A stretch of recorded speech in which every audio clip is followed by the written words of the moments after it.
kepada Tuhan. Karena Ia berdiri di sebelah kananku, aku tidak goyah. Sebab itu hatiku bersuka cita dan jiwaku bersorak-sorak, bahkan tubuhku akan diam dengan tentram. Sebab Engkau memberitahukan kepadaku jalan kehidupan. Di hadapanmu ada sukacita berlimpah-limpah. Di tangan kananmu ada nikmat senantiasa. Lebih dari emas, lebih dari permata, Kau buatku berharga di matamu, Yesus. Agung dan mulia panggilan surgawi, menjadi terang kasih-Mu, Tuhan.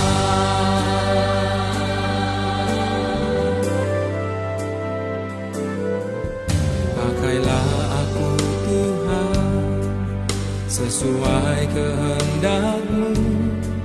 Seluruh hidup ini ku persembahkan hanya untuk-Mu. Murnikan aku, Tuhan, dengan api sorgawi. Bentuk bejana ini sesuai kehendak-Mu. Lebih dari emas, lebih dari permata, Kau buatku berharga di matamu, Yesus. Agung dan mulia panggilan surgawi, menjadi terang kasih-Mu, Tuhan.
Shalom ibu-ibu yang dikasih Tuhan Yesus, para wanita-wanitanya Tuhan.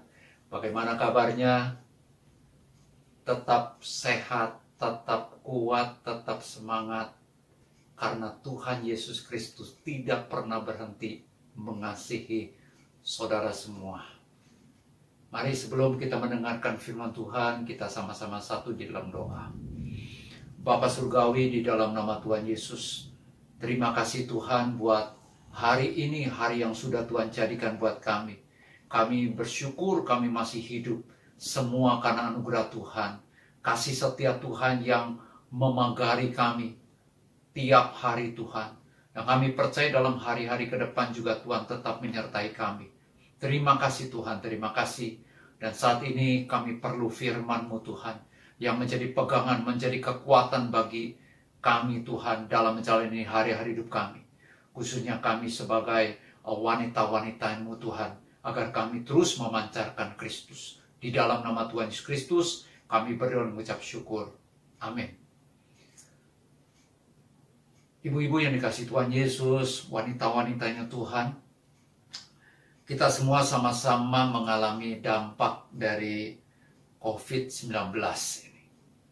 Salah satu dampaknya adalah semua kembali ke keluarga.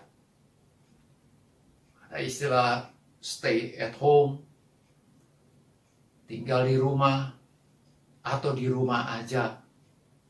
Learn from home, belajar di rumah, work from home, food order from home. Bahkan kita ibadah juga di rumah.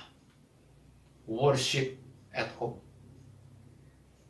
Dalam masa-masa sekarang ini di mana semua kembali kepada keluarga, segala kegiatan dimulai di keluarga, maka peran seorang wanita dalam keluarga ternyata sangat penting dan akan sangat berdampak buat keluarganya, yaitu rumah tangga yang sudah dibangunnya akan semakin kokoh atau sebaliknya. Dan ini dinyatakan oleh firman Tuhan, yaitu dalam Amsal 14 ayat 1 mengatakan seperti ini. Perempuan yang bijak mendirikan rumahnya, tetapi yang bodoh meruntuhkannya dengan tangannya sendiri. Saya ulangi, perempuan yang bijak mendirikan rumahnya, tetapi yang bodoh meruntuhkannya dengan tangannya sendiri. Ayat ini berlaku untuk setiap keadaan, termasuk keadaan saat-saat ini. Saudara, dari ayat ini kita temukan ada dua tipe perempuan atau wanita yang akan sangat berpengaruh sekali terhadap keluarganya. Kalau saya boleh katakan, ini ayat menunjukkan the power of emak-emak, atau the power of perempuan, the power of istri, seperti itu. Nah saudara, yang pertama adalah perempuan bijak di kalimat awal, yang kedua adalah perempuan yang bodoh. Nah, saya ingin tanya kepada ibu-ibu semua, ibu-ibu mau pilih menjadi perempuan yang bijak atau perempuan yang bodoh? Tentunya, pastinya, ibu-ibu semua memilih mau menjadi atau berperan sebagai perempuan yang bijaksana. Nah, saya ingin jelaskan kedua tipe ini, tapi saya ingin mulai dengan tipe yang kita tidak mau, yaitu perempuan yang bodoh. Perempuan bodoh, Alkitab katakan Amsal 14 ayat 1 itu, perempuan bodoh itu adalah perempuan yang meruntuhkan rumah tangganya atau keluarganya dengan tangannya sendiri. Nah, ketika saya cari pengertian tentang bodoh, ya orang yang bodoh, ini ternyata paling tidak ada 4 ciri atau 4 kriteria orang atau perempuan yang bodoh. Yang pertama, kebodohan yang dimaksud di sini adalah membenci kebijaksanaan. Jadi perempuan yang bodoh adalah perempuan atau wanita yang membenci kebijaksanaan. Nah, kita sama-sama tahu bahwa kebijaksanaan itu berkaitan dengan hikmat. Nah, Alkitab katakan bahwa permulaan hikmat adalah takut akan Tuhan. Jadi kalau orang yang bodoh adalah orang yang membenci kebijaksanaan, orang yang membenci hikmat, berarti dia juga tidak takut akan Tuhan, tidak menghormati Tuhan. Ini tipe orang atau tipe perempuan yang bodoh, membenci kebijaksanaan. Yang kedua, pengertian bodoh itu adalah mengejek ketika bersalah. Yaitu apa? Tidak mau mengaku salah, tidak mau dikoreksi, bela diri, atau mencari pembenaran diri. Ini tipe orang yang bodoh. Atau konteks dari ayat ini yaitu perempuan yang bodoh. Pengertiannya kedua itu tentang bodoh. Yang ketiga, perempuan bodoh atau orang yang bodoh adalah orang atau perempuan yang suka bertengkar. Suka bertengkar. Dan yang keempat, pengertian dari seorang yang bodoh atau perempuan yang bodoh itu adalah tidak bermoral, asusila. Dan saya sangat yakin bahwa tidak ada satupun di antara ibu-ibu, saudara juga saya, dan kami semua, kita semua, tidak mau dikategorikan atau dikatakan oleh Tuhan bahwa kita adalah orang yang bodoh. Nah saudara, bodoh atau bijak sama sekali tidak berkaitan dengan pendidikan. Mau pendidikan secara formal maksud saya, mau pendidikannya SD, SMP, SMA, kuliah, ya, S1, S2, S3, dan sebagainya, tidak ada hubungan kebijaksanaan dengan kebodohan. Menurut orang dunia, itu kebodohan dilihat kalau pendidikan tinggi berarti orang pintar. Tapi Alkitab mencatat bahwa orang bodoh itu menurut firman Tuhan, itu tidak ditentukan oleh rendahnya pendidikan formal seseorang. Nah, saya boleh katakan bahwa orang yang, mohon maaf, bagi kita yang pendidikannya rendah sekalipun, bisa tampil sebagai seorang yang bijaksana. Ibu-ibu sekalipun, ibu-ibu mungkin berpendidikan tidak setinggi seperti anak-anak kita atau suami kita, tetapi ibu-ibu atau para wanita bisa tampil sebagai seorang perempuan yang bijaksana. Oke. Yang kedua, bijaksana atau bodoh tidak ditentukan oleh usia.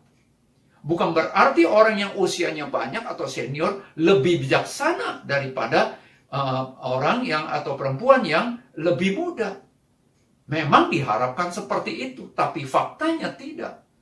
Bahkan orang yang lebih muda atau perempuan yang muda bisa lebih bijaksana daripada orang-orang atau perempuan yang lebih senior. Oke? Nah, kembali lagi di firman Tuhan bahwa perempuan bodoh itu adalah perempuan yang meruntuhkan atau menghancurkan, bahkan dalam bahasa atau terjemahan ini dikatakan menurunkan keluarganya sendiri. Itu perempuan bodoh. Tapi tidak dengan kita, tidak dengan ibu-ibu, para wanita yang mendengarkan siaran ini.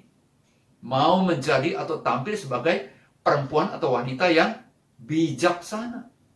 Nah, kita akan lihat sama-sama bijaksana. Perempuan yang bijak, ternyata Alkitab katakan perempuan itu mendirikan rumahnya. Nah, pengertian rumah di sini bukan rumah secara fisik ternyata. Rumah yang dimaksud adalah rumah tangga, keluarga. Nah, saudara, mendirikan rumah itu butuh proses. Setuju? Butuh proses. Ini bangun rumah secara fisik. Apalagi bangun rumah tangga. Tidak ada yang instan. Perlu kerja keras, perlu usaha keras. Ada pepatah mengatakan begini, membangun rumah secara fisik hanya butuh beberapa hari atau beberapa bulan, bahkan mungkin paling lama setahun. Nah, beberapa hari kita tahu ada acara yaitu bedah rumah. Ya. Nah, umumnya beberapa bulan. Bahkan paling lama setahun. Namun membangun rumah tangga itu seumur hidup. Ada upaya, ada effort yang harus dinyatakan, dikeluarkan. untuk membangun, mendirikan sebuah rumah tangga yang kokoh tentunya. Nah, dalam segala keadaan, ya, terus kita membangun rumah tangga. Terutama kalau konteks ayat ini, yaitu perempuan bijaksana terus-menerus, tidak henti-hentinya, tidak menyerah untuk terus membangun rumah tangganya. Nah, membangun rumah itu dimulai dari membangun fondasi. Dasar. Sama, membangun rumah tangga dimulai dengan membangun fondasi. Saudara teringat bahwa Tuhan Yesus Kristus, Juru Selamat kita, pernah menyampaikan sebuah perumpamaan tentang ada dua tipe orang yang membangun rumah. Nah, yaitu orang yang bijaksana dengan orang yang bodoh. Hal yang membedakan kedua tipe orang itu adalah fondasinya. Kalau tipe orang yang bijaksana membangun fondasi rumahnya di atas batu, bahkan di atas batu karang, tapi orang yang bodoh membangun rumahnya tanpa fondasi. Alkitab mencatat ketika banjir melandanya, rumah yang dibangun oleh orang yang bodoh itu, yang tanpa fondasi atau fondasinya tidak kuat, boleh kata karena dibangun di atas pasir, itu segera roboh. Alkitab mencatat, maka hebatlah kerusakannya. Tapi tidak dengan orang yang bijaksana, yang membangun rumahnya di atas fondasi, yaitu batu karang yang teguh. Saudara, jadi perumpamaan tersebut lebih menekankan fondasi kehidupan orang bijak sebenarnya, yaitu firman Tuhan. Karena di perumpamaan itu dijelaskan bahwa orang yang bijak adalah orang yang mendengarkan dan melakukan firman Tuhan.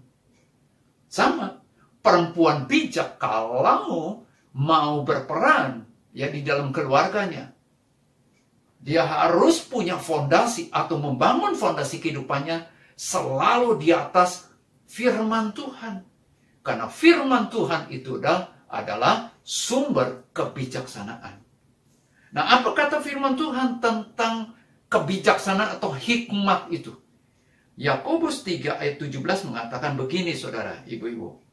Tetapi hikmat yang dari atas adalah pertama-tama murni, selanjutnya pendamai, peramah, penurut, penuh belas kasihan, dan buah-buah yang baik, tidak memihak, dan tidak munafik.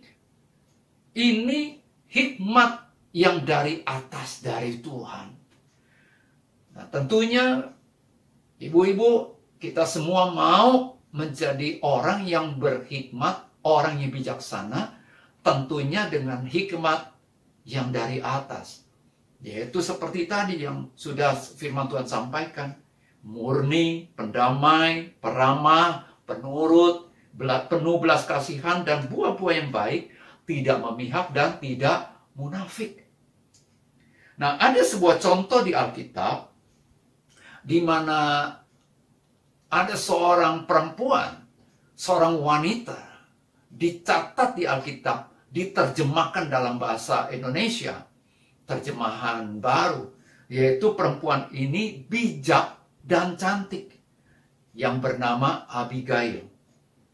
Nah, ironinya, dia memiliki atau punya seorang suami yang kasar dan jahat, yang bernama Nabal.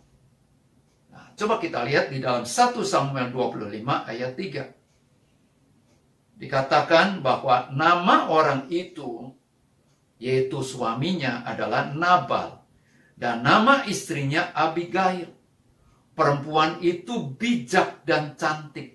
Tetapi laki-laki itu kasar dan jahat kelakuannya. Ia seorang keturunan Kaleb. Ibu-ibu yang dikasihi Tuhan Yesus, tolong perhatikan bahwa firman Tuhan menyebut terlebih dulu, yaitu bijak atau kebijaksanaan atau bijaksana. Baru setelah itu dikatakan cantik. Jadi dari ayat ini kita bisa temukan sebuah kebenaran bahwa Tuhan lebih menyoroti atau lebih menyukai yaitu kecantikan dari dalam. Istilah bahasa Inggrisnya inner beauty, ketimbang kecantikan yang di luar. Nah, inner beauty itu ini berkaitan dengan karakter. Jadi perempuan yang bijak itu adalah perempuan yang berkarakter. Nah, sebagai seorang istri dan sebagai seorang ibu, Abigail ternyata telah bertindak begitu luar biasanya.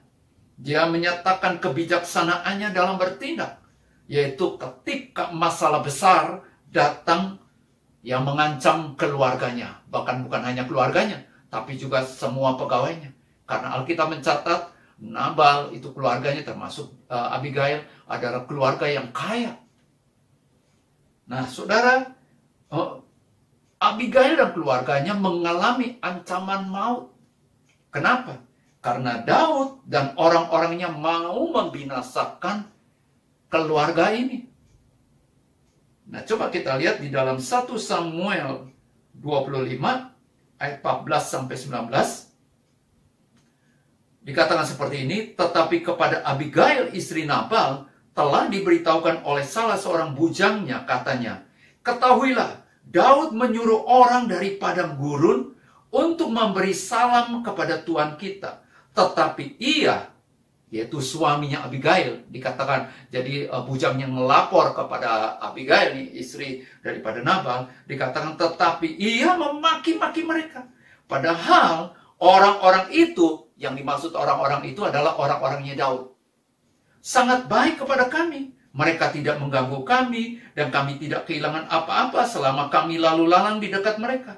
Ketika kami ada di ladang, mereka seperti pagar tembok sekeliling kami siang malam, selama kami mengembalakan domba-domba di dekat mereka. Oleh sebab itu, pikirkanlah dan pertimbangkanlah apa yang harus kau perbuat. Sebab telah diputuskan bahwa celaka akan didatangkan kepada Tuhan kita dan kepada seisi rumahnya, dan ia seorang yang dursila, sehingga orang tidak dapat berbicara dengan dia. Lalu segeralah Abigail mengambil 200 roti, 2 buyung anggur, 5 domba yang telah diolah, 5 sukat bertih gandum, 100 buah kue kismis, dan 200 kue ara. Dimuatnyalah semuanya ke atas keledai. Lalu berkatalah kepada bujangnya, berjalanlah mendahului aku segera menyusul kamu. Tetapi Nabal suaminya tidak diberitahunya. Saudara, di ayat 23 sampai 25, dikatakan seperti ini. Ketika Abigail melihat Daud, segeralah ia turun dari atas keledainya, lalu sujud menyembah di depan Daud dengan mukanya sampai ke tanah. Ia sujud pada kaki Daud serta berkata, aku sajalah ya Tuanku yang menanggung kesalahan itu. Izinkanlah hambamu ini berbicara kepadamu dan dengarkanlah perkataan hambamu ini. Janganlah kiranya Tuanku mengindahkan Nabal, orang yang dursila itu. Sebab seperti namanya, demikianlah ia. Nabal namanya dan bebal orangnya. Tetapi aku hambamu ini tidak melihat orang-orang yang Tuanku suruh. Kita lompat ke ayat 32. Lalu berkatalah Daud kepada Abigail, terpujilah Tuhan Allah Israel yang mengutus engkau menemui aku pada hari ini.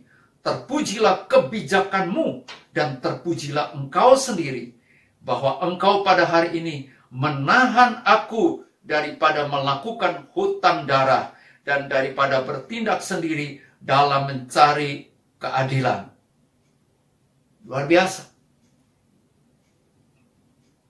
Abigail telah bertindak tepat pada saat dia bertindak untuk menyelamatkan keluarganya. Dia langsung berinisiatif menyelamatkan keluarganya. Dia bertindak sebagai penyelamat keluarganya. Tindakannya murni demi menyelamatkan keluarga. Dia tidak mementingkan diri sendiri. Bahkan dia juga mencegah Daud agar Daud tidak main hakim sendiri. Tadi firman Tuhan katakan seperti itu. Daud memuji Abigail bukan karena kecantikannya, tapi kebijaksanaannya, hikmat yang dimiliki oleh Abigail. Sehingga bukan hanya Abigail mau menyelamatkan keluarganya, tetapi Daud katakan, engkau telah mencegah aku untuk aku bertindak main hakim sendiri. Luar biasa. Nah saudara, kita sama-sama tahu bahwa ternyata hasilnya adalah semua sama-sama diselamatkan. Kalau ibu-ibu perhatikan, ini Abigail, dia di dalam usaha untuk mendamaikan, ya, untuk menyelamatkan keluarganya, dia pun juga memiliki atau menyatakan sikapnya, yaitu ramah. Dia ramah terhadap Daud. Kalau kita perhatikan sebenarnya Abigail itu adalah orang kaya. Daud saat itu adalah orang yang tidak punya apa-apa. Karena dia sebagai orang pelarian. Ya, tetapi Abigail tetap bersikap ramah. Bahkan selain ramah, Abigail juga rendah hati. Mengalah, bahkan penurut. Nah saudara, saya sangat yakin ibu-ibu, saudara, wanita-wanitanya Tuhan ingin tampil dalam hari-hari ke depan, khususnya di dalam masa-masa seperti ini, yaitu sebagai perempuan yang bijaksana di keluarga.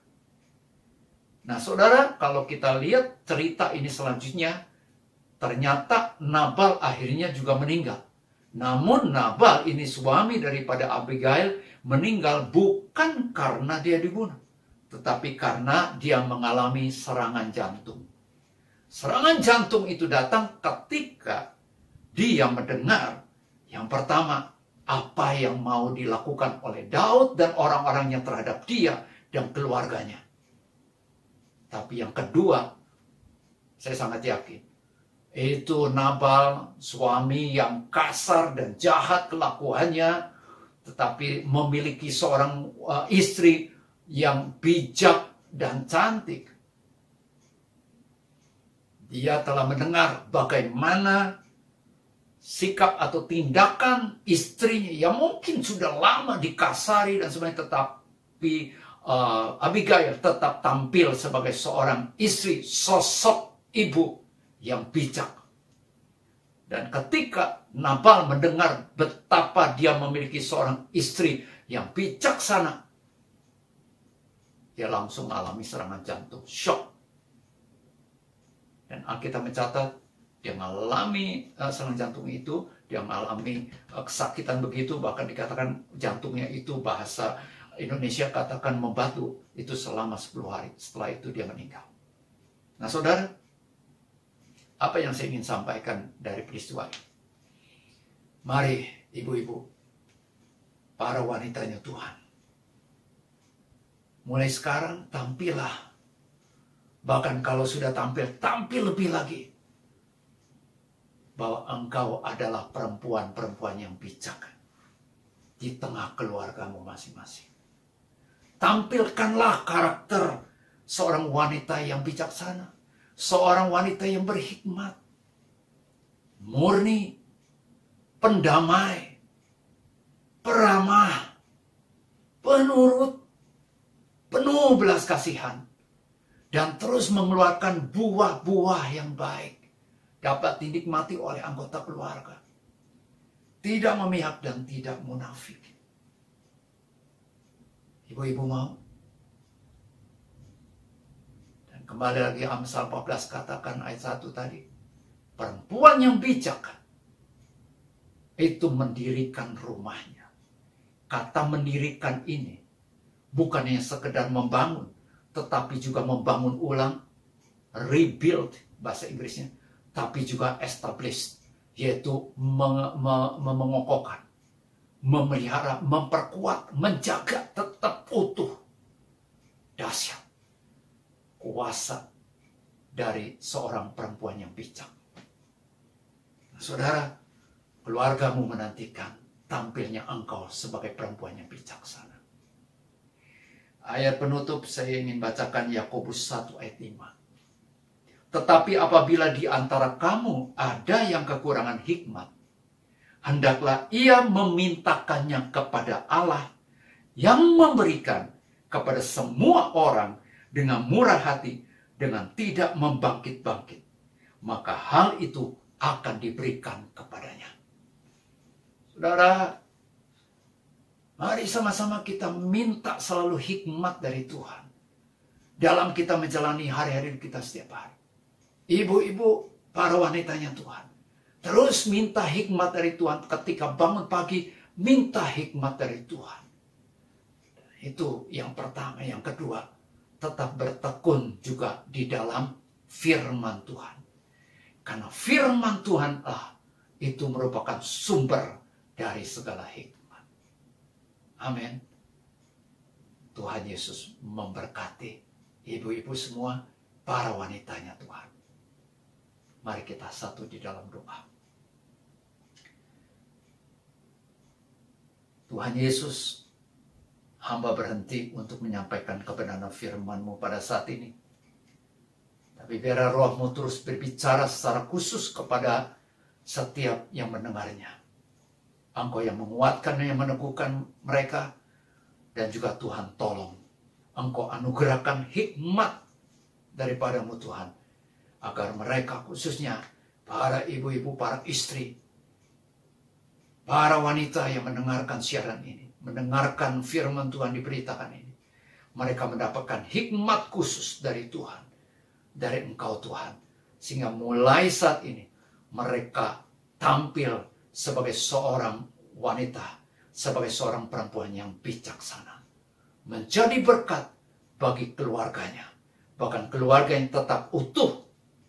Karena tampilnya mereka sebagai seorang perempuan. Sebagai seorang wanita yang bijak. Di dalam nama Tuhan Yesus Kristus. Tuhan yang memberkati mereka semuanya. Saudaraku yang dikasihi Tuhan Yesus. Mari kita angkat kedua tangan kita. Arahkan seluruh pandanganmu hanya kepada Tuhan Yesus Kristus. Yang telah mati di kayu salib karena dosa-dosa kita semua. Yang telah bangkit dari antara orang mati. Sehingga kita diselamatkan oleh hidupnya. Dan hidup Yesus menyertai kita semuanya.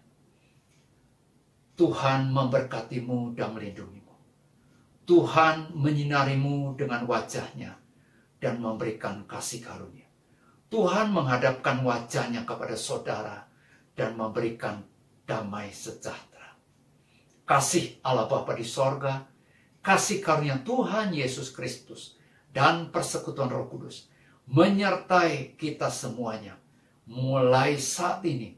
Sampai Tuhan Yesus Kristus datang kembali. Menjemput kita semuanya. Di dalam nama Tuhan Yesus Kristus.